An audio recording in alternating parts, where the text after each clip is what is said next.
swag of a prize fighter. The antithesis of a firefighter. Arsonist, I'm a fire rider. Instant flame like a firelighter. So special with shows, I live out my flows. Can't walk in my shoes, can't purchase my clothes. Ice in my veins, but I never froze. Picture perfect, but I never pose. As a juvenile, I knew I bounced back. Got rated, had a plan to get my ounce back. Use cheese as bait, that's a mousetrap. Let me to the right person to pounce at. They selling dreams, I'm pulling receipts. Full force, we can't be beat. Got a dirty mouth, but the flow so neat. Keep your 2 cents, talk is cheap. The next topic we're going to discuss on Boxing Bros is Alycia Baumgardner, and mainly who should the undisputed champion Alycia Baumgardner fight next. But she had a tough fight with a woman from France, Macalid, I believe her name is. I apologize. She did put up a tough fight. We're going to look at some of the highlights right now with the sound off. You know what I mean? Just because I'm not trying to have the zone claim our video. But shout out. She came out in a prom dress, but the night didn't go as expected. So let's take a look at the exchange there. Oh, you show the uppercut. Damn. Oh, I didn't. It's not on there, but there was an uppercut in the 10th and final round that was ruled a slip, but really was an uppercut. The ref wasn't the referee's finest hour, that's for sure. That fight. I'm gonna turn it over to you. Michaela Mayer was also in the crowd, and they exchanged pleasantries with each other. And Michaela Mayer wants the rematch. Alycia Baumgardner says she wants to fight the winner of Serrano and Katie Taylor. So, G, what's your reaction to Alycia Baumgardner's performance and becoming undisputed? And who do you think she should fight next? All right, listen, man. Listen, you know me, I love me some Alycia. But I just got an issue with her defense. That's all I got. That's my only critique is defensively, she's flawed. But when it comes to offense, girl is a monster. Like, she abused this French girl, bro. I don't know. That was no tough fight at all. To me, that was a soft croissant. You know what I'm saying? Like, she violated this girl. Like, this girl looked, like, at first I was like, yo, I don't know, man. This girl from France looked like mean. Bro, Alycia was literally dog walking Shorty the whole fight. It was just bad. And the only time girl was decent was when Alycia was taking rounds off. That's the only time that girl looked alive. When Alycia like turned it on, it was punishment, man. I was just like, damn. And I'm looking at the ref, like, yo, what's going on with the ref? Like the first round, the third round. It was 2 official knockdowns. But in the third one, the ref was like, nah, you pushed her. I'm like, I don't know, bro. Yeah, it looked like a hit to me, but whatever. The uppercut, talking about it was a slip. No, it wasn't. That was an actual connection, and she dropped. But I don't know. I felt like the ref was doing everything in his like anything possible to save Shorty from France, man. Like, trying to get every inch. Like, and I was just like, yo, come on, man. You know what I mean? Like, and I get it when people are champions, you know, you give champions the benefit of the doubt and all that stuff. But it's like she was providing to me no opposition. So if I was the ref, I would have been like, yo, listen, let me see some. Because the next time she rocks you like that, I'm just going to wave it because it's looking like you ain't got nothing for it. Because that's all I was seeing was a one-sided beatdown. You know what I'm saying? So that's that. But in regards to who I want to see her fight next, yeah, I would like to see her fight McCaskill. And yeah, I don't even like McCaskill's style. Yo. You mean Mayer? Michaela Mayer? You saying McCaskill? Oh, I thought we were talking about McCaskill. I was like, yo, I want to see that fight. You know what I'm saying? Like, I was like Michaela Mayer, and she's gonna beat her again, bro. You know what I'm saying? So you wait. So G, the fight you want to see is Alycia Baumgardner versus McCaskill? Yo, and the reason why is because I know it's gonna be a slugfest. So I know it's guillotine style with those two. You know what I mean? So it's like because McCaskill, what I do, I don't like her style. But what I do like is it's nonstop action with her. She's gonna keep coming. Alycia is good when she's on, but when she has to take rounds off because she has to recover because she punches too hard, what's she gonna do then when she's like fatigued? But this girl just keeps coming with blows.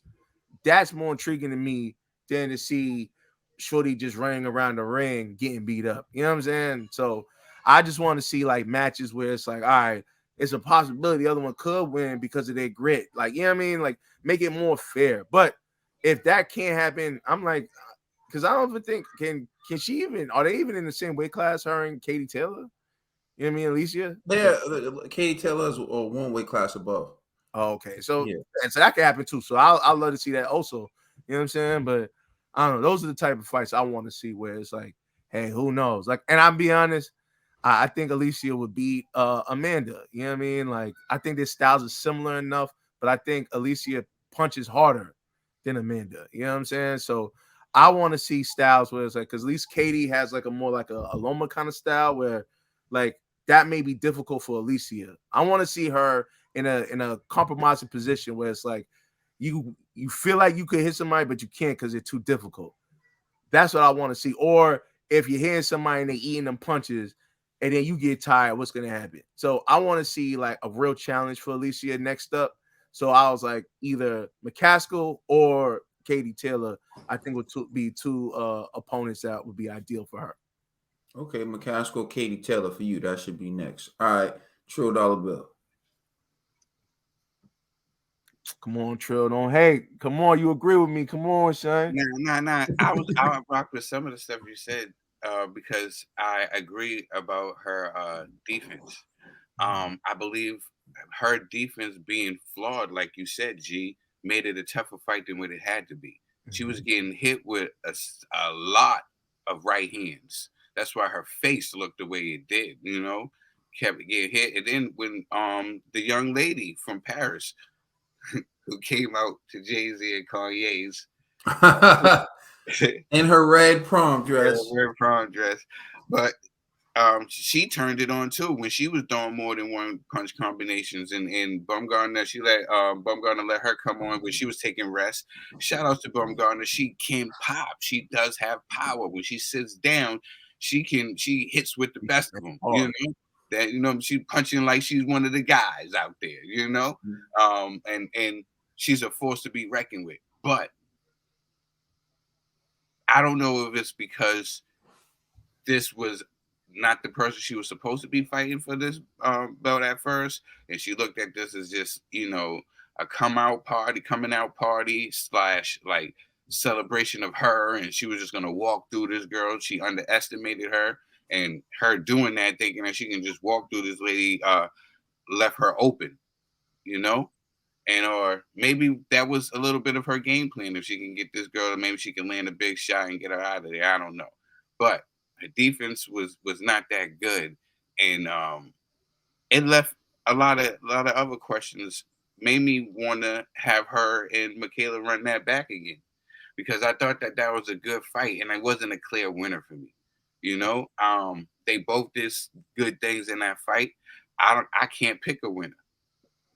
So I think that they should, if a fight's gonna happen next, I think she needs to do that, because I think that's gonna always be lingering over. Everybody knows that. Everybody was just talking about that fight the whole time. It's because that fight is one of those fights that's gonna linger over her head, and it's a good money situation, what they was all saying. So why not make that happen? But I get it. The Warriors are aging. The whole Warriors is aging. That's true. Amanda and Katie, they on their last hurrah. It's like the guys at the top ain't trying to fight Boots. But Katie's where the money's at. You know what I'm saying? Yeah, for a reason. For a reason. And now Katie gets to pick who she fights. You know what I'm saying? She's Floyd now. Katie's Floyd now. She gets to pay. If she's Floyd Canelo. She paid the cost to be the boss. She gets to pick who she want to fight now. And if she wants to, after this fight, ride off in the sunset, why not? I'm all for it. And so I think that you got unfinished business. Let it be. You rock. If you can rock Michaela Mayer, you got that. You know what I'm saying? But I think that would be a fight that I would want to see. And she said it. She's coming for her. So I think that she would probably entertain that fight as well.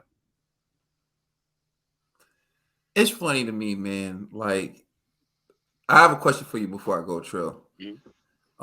Did I'm trying. I'm not 100% certain of the pronunciation, so if I mispronounce it, excuse me. But did McCallion's prom dress come off too early?